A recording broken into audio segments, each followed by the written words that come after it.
It's not always easy to know when to start, 'cause the biggest thing of all is love. Be my bad dog if you want. Be my true heart if you want.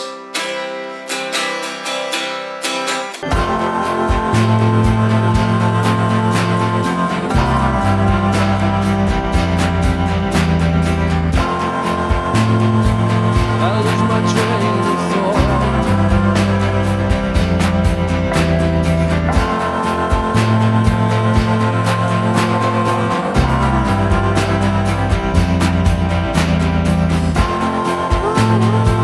I lose my train of thought.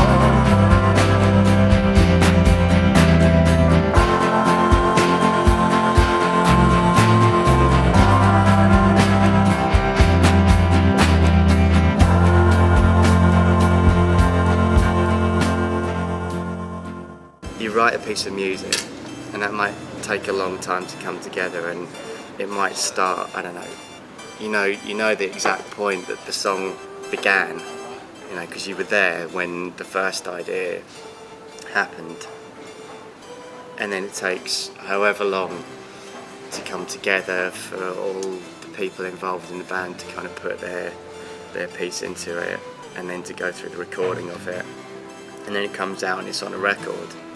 And you put that record out there, and then like 5 or 6 months later someone sends you an email from France, or someone contacts the band from Japan or America, wherever it is, and that person's bought that piece of music and they've got that song that you wrote, and maybe they've something listening to it and the music and the words, it's really triggered something inside them.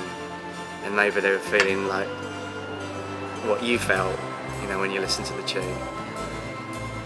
It's just, I really like that idea.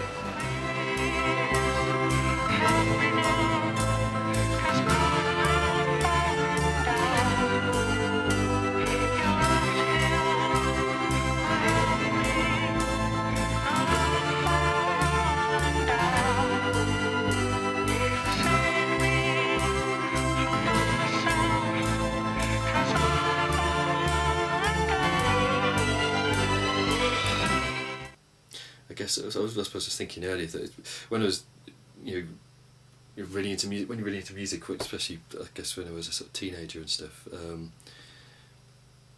It's like when someone writes a song, what they're doing is it's almost like if it's music you're into, they're sort of, it's like a message, and if you're really into the song, then you kind of connect with whatever they've put out there. So the exciting thing is the thing. I mean, it's all subjective anyway. But if you're really into a person's music and you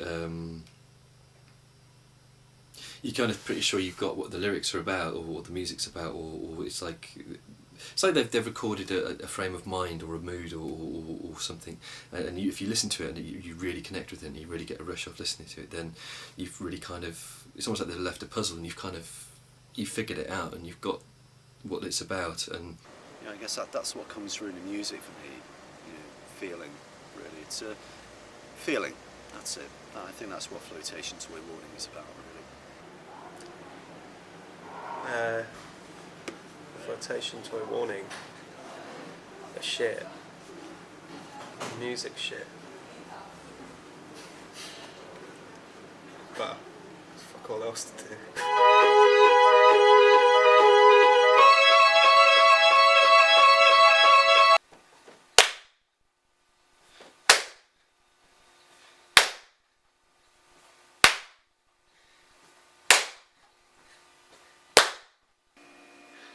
Look at me with my face in the...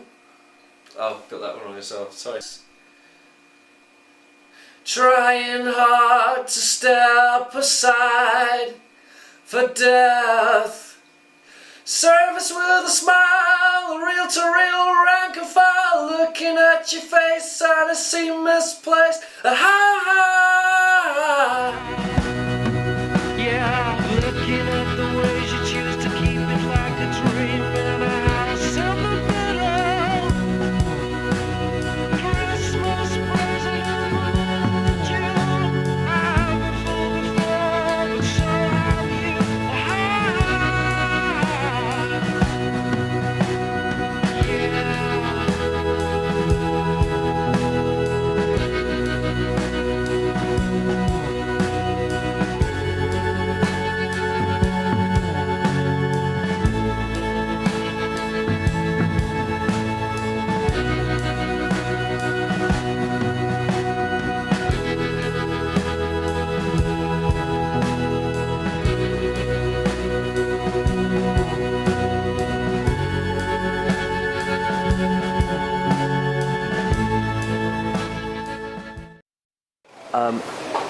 Tell me a little bit about the sound, Flotation Toy Warning sound. Sound? Yeah, the music. Well, it's gorgeous.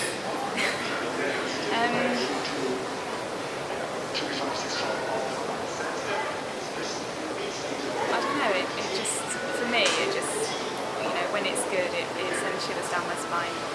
And it's also quite weird when someone else scores out all the strings and then you see all this written sheet music, because I mean, we just write from ear really, but Mickey scored all the strings, and it was quite a thing getting string quartet in your lounge. And,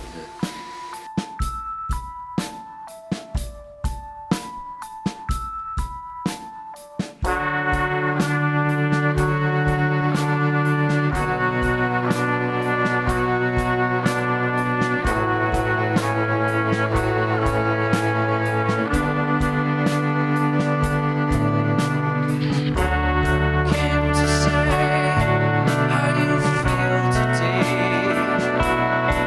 how you feel inside.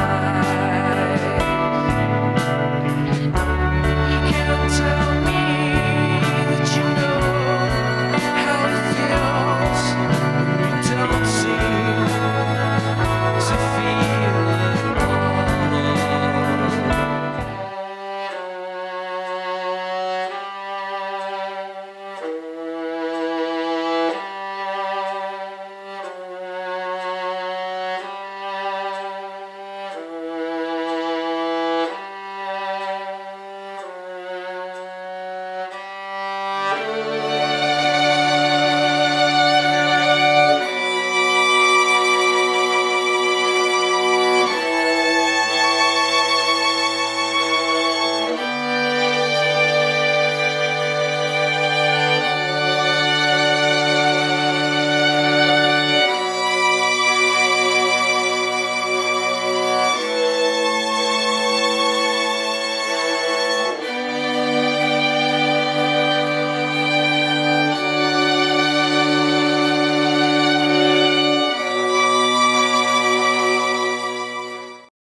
It's not a one-track kind of album. It's not one pace or one-dimensional. There's so many different things going on there.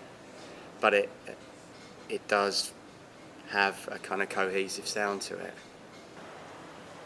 Personally, I gotta say, as hard work as it can be live, doing the live thing, and scary as it can be, it's just much more fun. It always feels like it. It's the five of you doing it together. The lead up to it, the rehearsals, the psyching up, getting nervous, but getting up and playing. You know, I think it's probably the one moment where we are all together at the same time, experiencing the same vibe, the same feel. Brilliant. Like it. Yeah, it's not perfect. No, nothing is perfect. But then again, if it was perfect, that wouldn't be Flotation Toy Warning, because that's not what we're about. There's a lot of them that I love. Probably even Fantastica, because it was the first song that Paul ever played to me when I joined the band, and I loved it. And I love the words, and I love the way it gradually builds up, and then just is amazing at the end. I love it. because you can have this creative rush and you really run with it and you're like, oh, and this and that, and then you're just throwing stuff down and you throw it and then you stop and then you come back to it and you kind of gradually cut away the crap and keep the good bits and sift through it all. You're recording.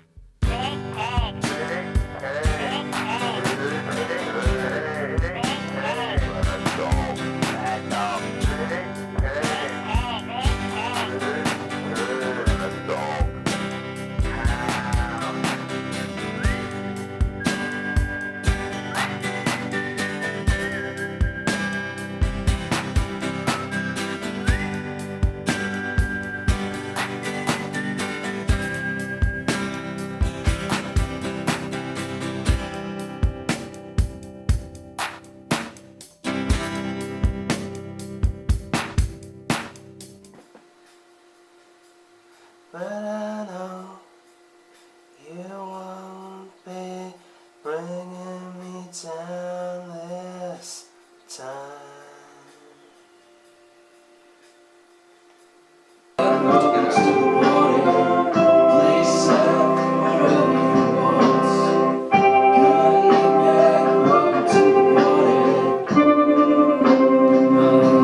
Yeah, the first one's late.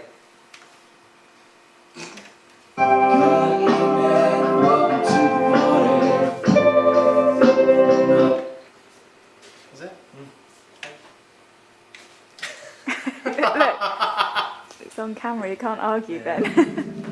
I won't be able to play it differently. Okay, here we go. Count.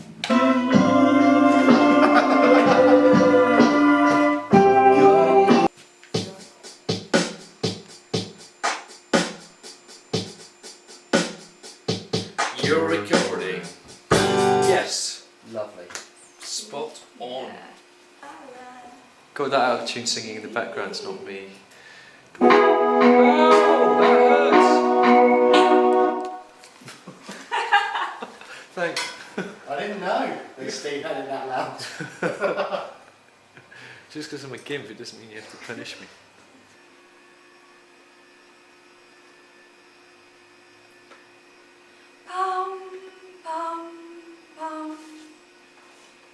Can't really hear it.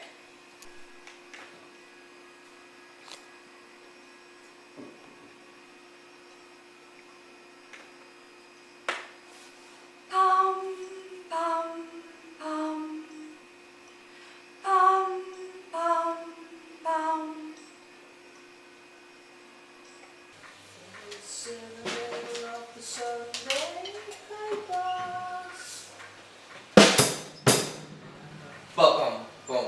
Ah, right, okay. Start halfway through the round. Yeah. Okay.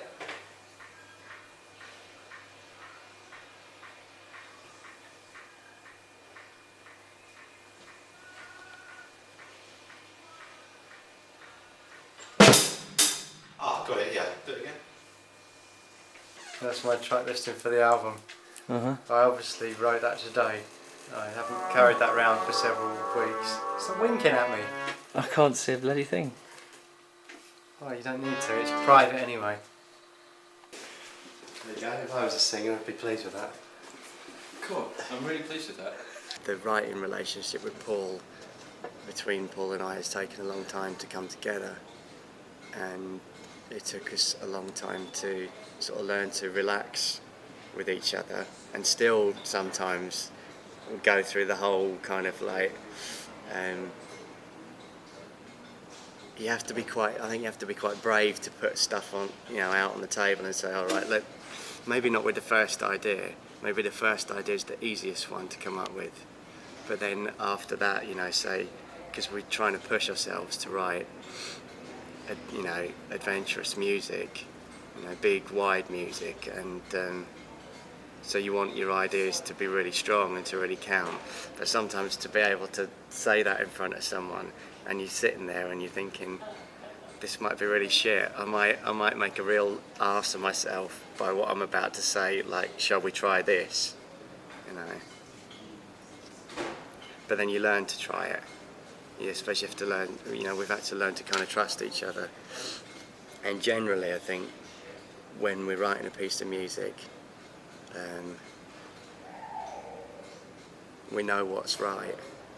Like, sometimes we come up with stuff and it sounds really good, but it's not flotation, you know, and we kind of sit there for a while, maybe we listen to the piece again, lots of times probably, again and again and again, and get really excited about it, but then we have to, you know, Paul will often say the way he decides whether he thinks it's a flotation song is if he can imagine himself playing it on stage, and if he can't envisage the band up on a stage playing that song, then it's not for us to do. And it's very moving, very touching when people say, you know, the music, you know, is nice and it's moved them or it's affected them, and that's nice because it's always been about, you know, what's come from within us. That's how it's evolved. If you study music theory, then there's certain chords that should go with certain other chords, technically speaking, and there's certain things that you should do and there's certain things that you shouldn't do. And obviously that's probably quite, in a way, it's quite restricting. But at the same time, if you've written part of a song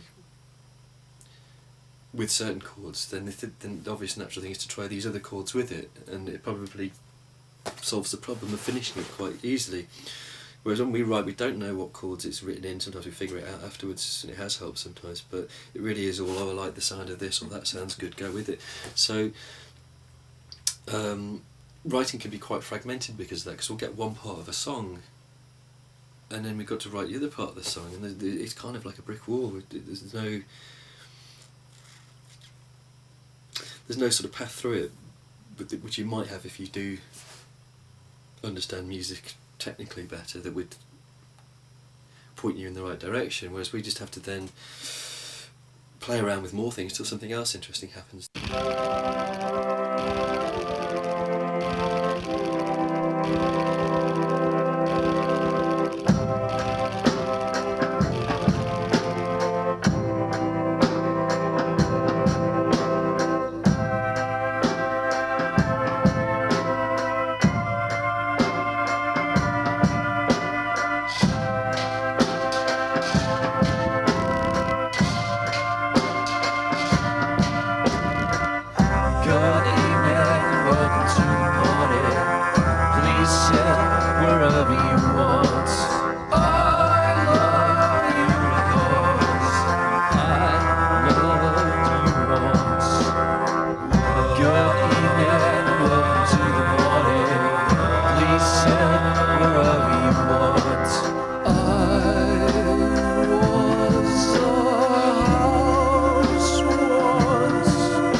When we write a tune, we've always, since Fantastica, since the start really, it's been like, well, we'll do whatever happens in the writing process and then we'll work it out afterwards. We don't, you know, we're a 5-piece band. We've got 2 guitars and a bass and a bunch of keyboards and samples and some singing and stuff. But we're not going to say, okay, we'll have 2 guitar lines, a bass line, some keyboard parts and some drums and a bit of singing over the top of it. It's like, well, the tune can be as big as it wants to be. I don't know where we fit in. I guess you just got to hope that people, you know, to an extent, a good tune is a good tune whenever it arrives. So hopefully, if the music's as good as we think it might be, then it kind of doesn't matter. We're not going to be part of any trend.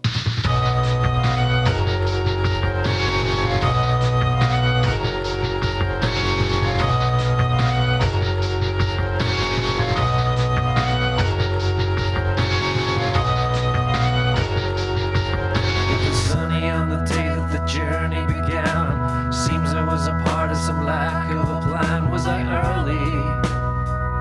'Cause you weren't ready. Looking back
'cause I've seen things that you can only dream about.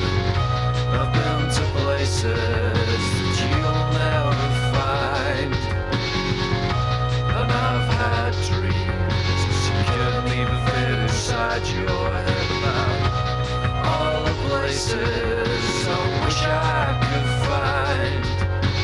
Guess we cannot choose exactly